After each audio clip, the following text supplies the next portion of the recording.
Jay and Mavis Leno's story was never built on spectacle or Hollywood drama. It was built on something far quieter and far stronger: consistency.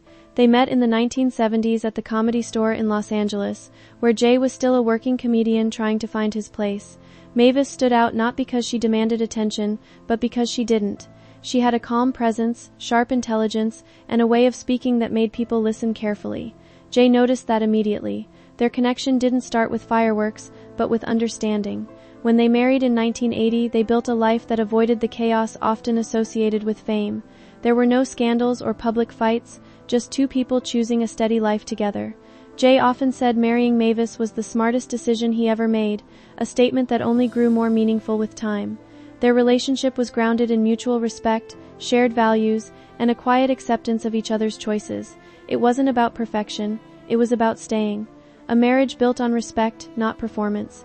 What made their marriage last wasn't romance in the dramatic sense, but respect that never faded. Mavis was clear from the beginning that she did not want children, and Jay accepted that without hesitation. That single understanding shaped the foundation of their life together. They didn't try to fit into outside expectations or Hollywood norms. Instead, they built routines that suited them: quiet evenings, conversations that stretched late into the night, and shared involvement in charity and social causes. Mavis was deeply thoughtful and politically aware, often engaging in meaningful discussions that Jay listened to with genuine interest. Their home life didn't need an audience.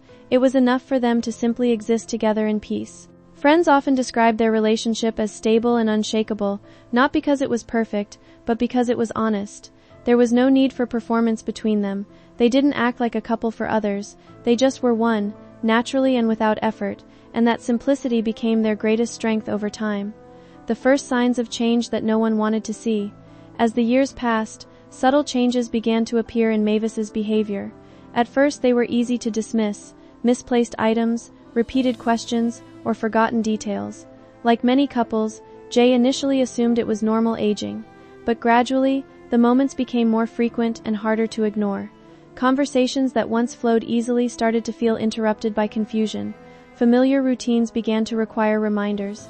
Jay noticed everything, even when he tried to stay calm about it. There is a particular kind of fear that comes when someone you know so deeply begins to shift in ways you can't control or reverse. For Jay, it wasn't sudden. It was a slow realization that something was changing beneath the surface. Eventually, medical evaluations confirmed what he had feared. Mavis was facing a serious neurocognitive condition. The diagnosis didn't just bring sadness, it brought clarity about what lay ahead.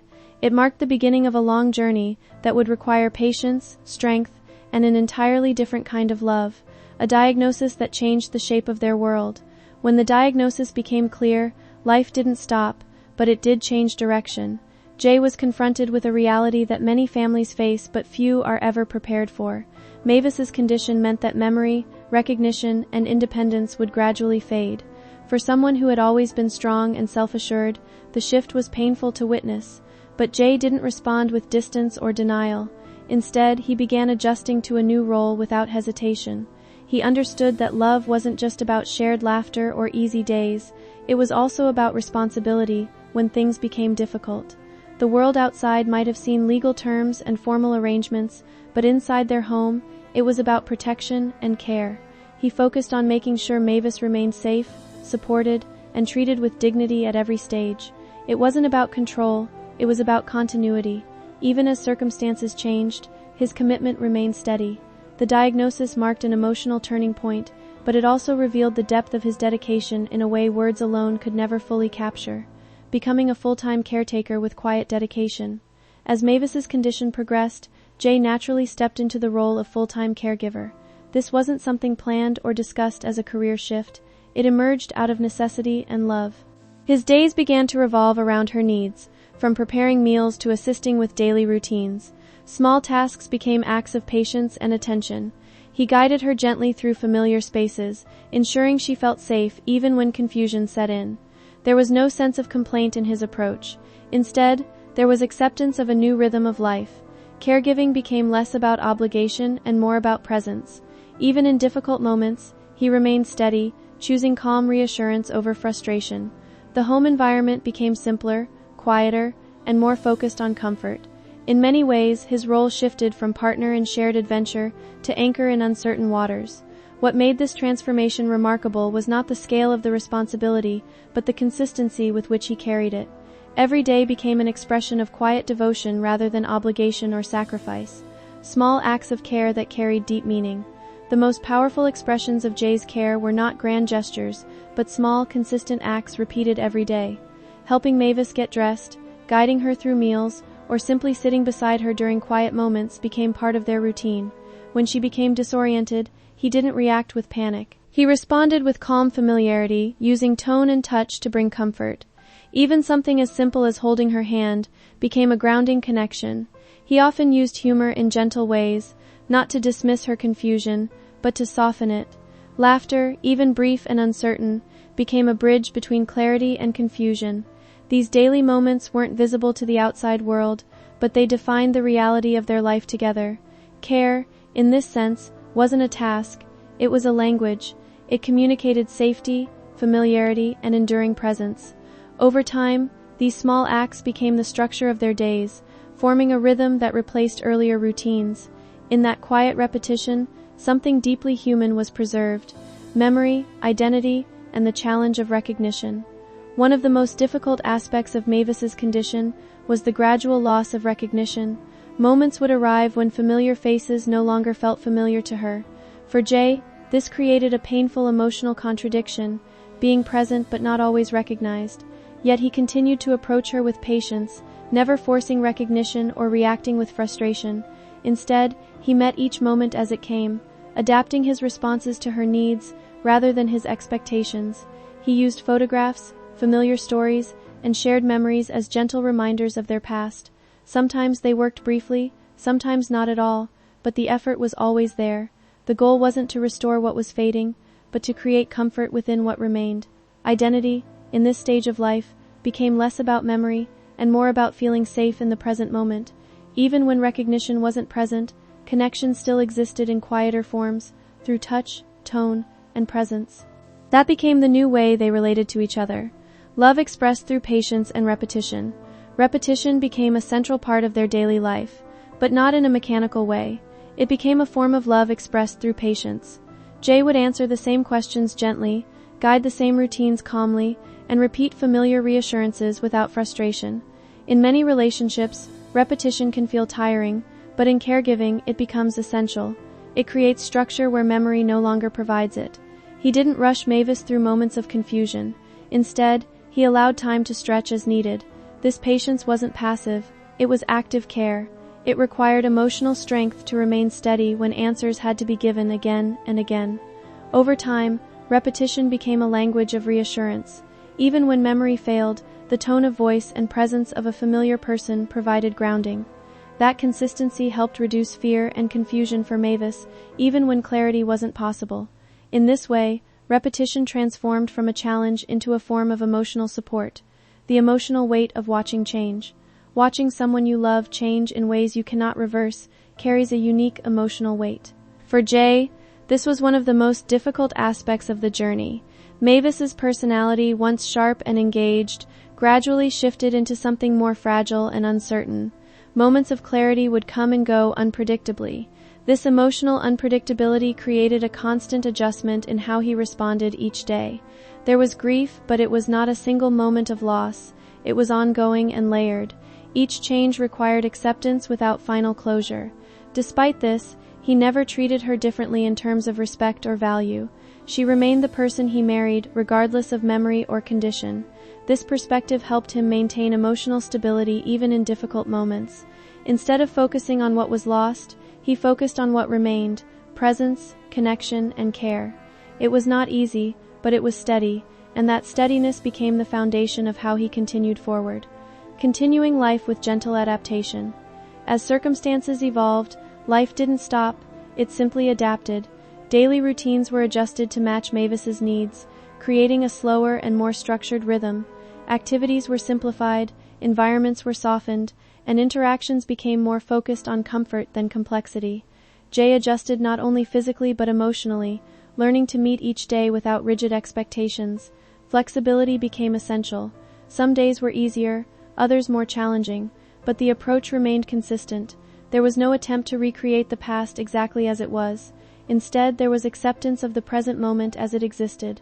This adaptation extended to how they spent time together, often engaging in calm, familiar activities that required little pressure. Even silence became comfortable rather than awkward. Through this adaptation, life found a new balance. It wasn't the same as before, but it was still meaningful in its own way. The focus shifted from change to continuity, allowing dignity and care to remain central. Humor as a gentle bridge in difficult moments. Even in serious circumstances, humor remained part of Jay's personality, though it became gentler and more intentional. He used light humor not to dismiss difficulty, but to ease tension in moments of confusion or sadness. A familiar joke or playful remark could sometimes bring a brief smile or calm a stressful moment. This wasn't about entertainment, it was about emotional connection. Humor became a bridge between clarity and uncertainty, offering comfort without pressure. Importantly, it was always used with sensitivity, never at Mavis's expense. Instead, it reflected shared history and familiarity. In caregiving situations, small emotional shifts can have meaningful impact, and humor often helped create those shifts. Even when responses were inconsistent, the intention remained the same, to bring ease and familiarity into the moment. Over time, this gentle humor became part of their communication style, blending care with warmth in a way that felt natural to their long history together, a love that endures beyond memory. At the core of their story is a form of love that does not depend entirely on memory or recognition. Even as Mavis's ability to recall details changed, the emotional foundation between them remained. Jay's consistency created a sense of continuity that extended beyond cognitive awareness. Love, in this sense, became less about mutual recollection and more about ongoing presence. He continued to show up every day, not because he was remembered, but because he remembered. This shift redefined what relationship meant in practical terms. It moved from shared planning to shared existence.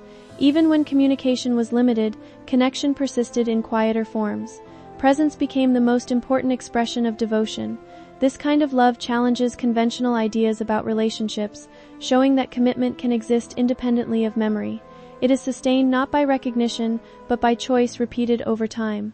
In that repetition, something deeply enduring is created, something that remains even when other things fade.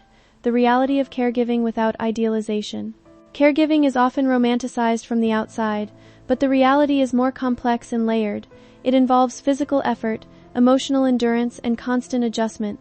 For Jay, this meant balancing love with responsibility in ways that were not always easy. There were moments of exhaustion, uncertainty, and emotional strain, even if they were not publicly expressed. What matters is that these challenges were met with consistency rather than avoidance. Caregiving is not a single act but a continuous process that requires patience and resilience. It involves adapting to changing needs and finding stability in unpredictability. There is no perfect way to do it, only committed effort. In their case, that effort was grounded in long-standing love and mutual history. While the world may see only select moments, the reality is made up of countless unseen actions.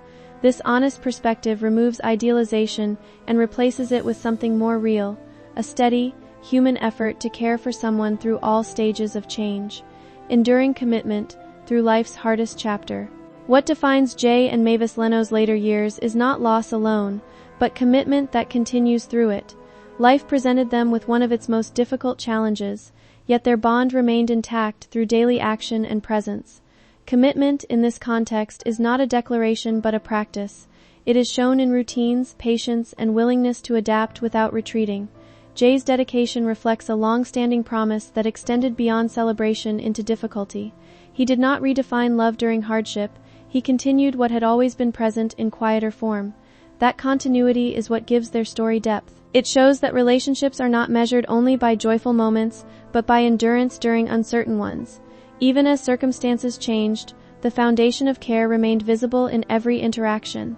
This enduring commitment highlights the strength of long-term partnership, where love is not dependent on perfection, but on persistence through every stage of life. A final reflection on quiet heroism. In the end, the story of Jay and Mavis Leno is not about fame or public recognition. It is about quiet heroism found in everyday care. Heroism in this sense is not dramatic, it is consistent, patient, and deeply human. It is shown in the willingness to stay present when circumstances become difficult, and in the ability to prioritize another person's dignity above convenience. Jay's role as caregiver reveals a side of love that is rarely highlighted but deeply important. It is not defined by grand gestures, but by repetition, patience, and emotional strength. This kind of heroism does not seek attention, yet it shapes lives in profound ways. Their story reminds us that some of the most meaningful acts of love happen in silence, behind closed doors, in ordinary rooms where one person simply refuses to leave another behind. In that quiet space, enduring love continues to exist, not as an idea, but as a daily reality lived with care and devotion.